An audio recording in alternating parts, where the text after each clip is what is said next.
Le truc qu'on oublie toujours de demander, est-ce que tu progresses ou pas? Parce que si il progresse, pourquoi changer quoi que ce soit? Donc si les personnes que vous prenez en charge, elles progressent, cherchez pas à changer le monde. Est-ce qu'il y a un peu d'optimisation qu'on peut faire à gauche, à droite? Est-ce qu'il y a d'autres comportements, d'autres aspects sur lesquels on peut prioriser des choses et changer des choses? Qu'est-ce qu'on pose comme question lors de la prise en charge?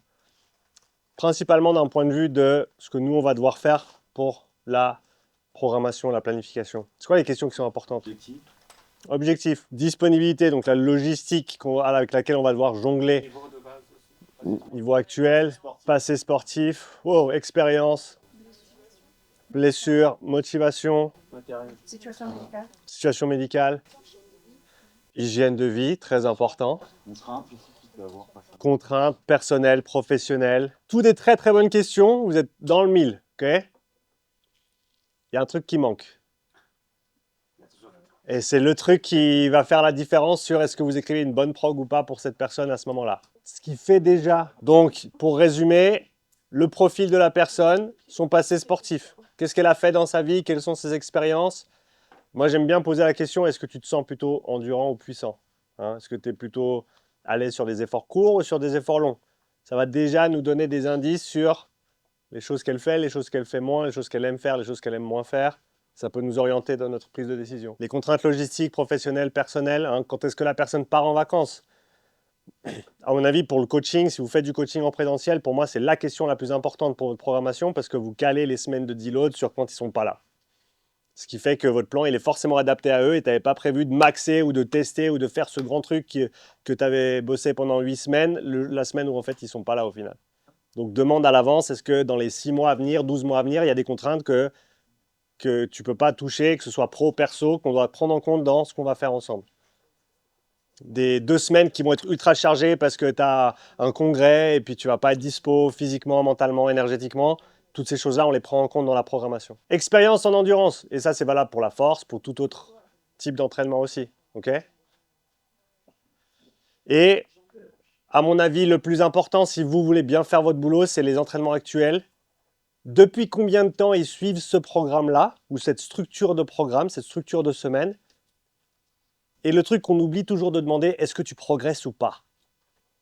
Parce que si ils progressent, pourquoi changer quoi que ce soit? On ne change pas une équipe qui gagne. Donc si les personnes que vous prenez en charge, elles progressent, cherchez pas à changer le monde. Est-ce qu'il y a un peu d'optimisation qu'on peut faire à gauche, à droite? Est-ce qu'il y a d'autres comportements, d'autres aspects sur lesquels on peut prioriser des choses et changer des choses? Mais si, de manière chiffrée, quantitative, performance, ça progresse, on continue. Sauf s'il y a un changement d'objectif, un changement de ci, de ça, mais concrètement, si ça progresse, ça progresse. Réinvente pas la roue. Du coup, on apporte quoi réellement à la personne qui va être coachée si elle a déjà un programme et que ça fonctionne? Parce qu'il ne va pas fonctionner pour toujours, son programme. Et le jour où ça arrête de fonctionner, il faut décider quoi faire ensuite et comment le faire ensuite, c'est là où toi, tu interviens. Et même sur un programme qui fonctionne déjà, il y a toujours des choses à optimiser. Donc c'est à toi, avec ton expérience après et tes connaissances, de cibler, ok, est-ce qu'on peut mieux répartir les jours dans la semaine? Est-ce qu'on peut faire en sorte que pour ta séance vraiment importante dans la semaine, tu puisses être encore en meilleure forme parce qu'on organise les 2 jours autour de différentes manières? Mais ça va venir avec l'expérience aussi. D'accord? Savoir quoi changer. Mais c'est pour ça que je vous ai posé toutes ces questions, pour faire le bilan de la semaine et vraiment savoir comment vous fonctionnez sur une semaine d'entraînement. Il n'y a pas de juste et de faux, mais concrètement, si vous ne progressez pas actuellement, il y a peut-être des choses à modifier dans la semaine.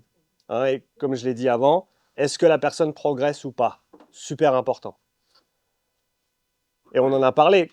Comment elle se sent actuellement, son état actuel, même au niveau énergétique.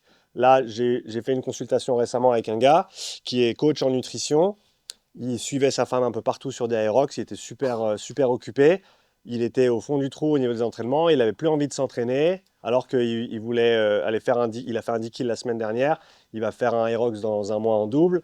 Mais il y a 6 semaines en arrière, il était au fond du bac. Il était démotivé. Il voyait son HRV qui tombait aux oubliettes. Il ne se sentait pas bien le matin. Il n'était pas motivé à s'entraîner.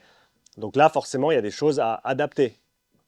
Parce que l'entraînement qu'il fait actuellement, s'il n'arrive plus à taper les séances qu'il faisait il y a 3 semaines en arrière et qu'il n'a même plus envie d'aller s'entraîner, ben, il y a d'autres choses à régler. Est-ce qu'on peut optimiser autour du sommeil? Est-ce qu'on peut réduire un peu sa charge d'entraînement? Est-ce qu'on peut maintenir une certaine charge d'entraînement, mais plaisir pour faire en sorte qu'il garde cette régularité, hein, mais sans creuser sa tombe. D'accord? Ça, c'est super important. On en a parlé un petit peu hier. Les prédispositions génétiques en termes de répartition des fibres musculaires. Fibres lentes, fibres rapides. Hein? Et on va typiquement dire que si tu as plus de fibres rapides, tu as un profil qui est puissant. Si tu as plus de fibres lentes, tu as un profil qui est endurant. La majorité des gens se trouvent quelque part au milieu. D'accord? Et tu as forcément des gens dans les extrêmes. Un sprinter de 100 mètres qui s'aligne aux Jeux Olympiques, il y a des chances qu'il soit plutôt par ici. Quelqu'un qui gagne un ultra trail, il y a des chances qu'il soit plutôt par là-bas. Mais la majorité d'entre nous, on est quelque part au milieu, avec peut-être une certaine prédisposition dans un sens ou dans un autre, de par notre génétique et de par notre passé sportif. À mon avis, une question très simple qu'on peut poser pour situer un peu la personne, c'est si tu devais choisir, est-ce que tu préférerais faire un effort de 10 minutes fort ou un effort d'1 heure soutenu?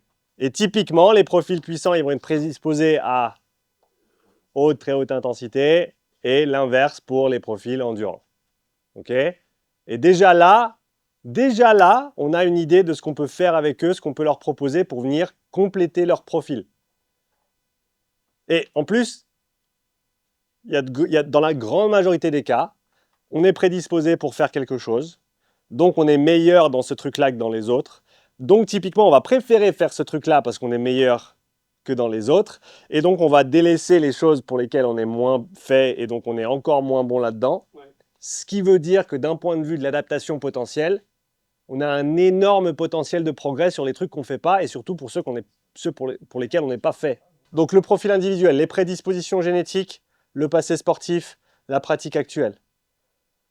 Il y a forcément d'autres éléments qu'on vient imbriquer comme on a vu avec les questions. Avant de te laisser, je voulais te dire que si tu veux en apprendre plus sur le paradoxe de la haute intensité ou encore savoir comment optimiser ta semaine d'entraînement pour avoir les meilleurs résultats possibles, je t'ai préparé un mini guide gratuit en 4 vidéos auquel tu peux accéder en cliquant sur le lien dans la description. Donc n'attends pas et rejoins ce guide qui a déjà été suivi par plus de 4500 sportifs et coachs.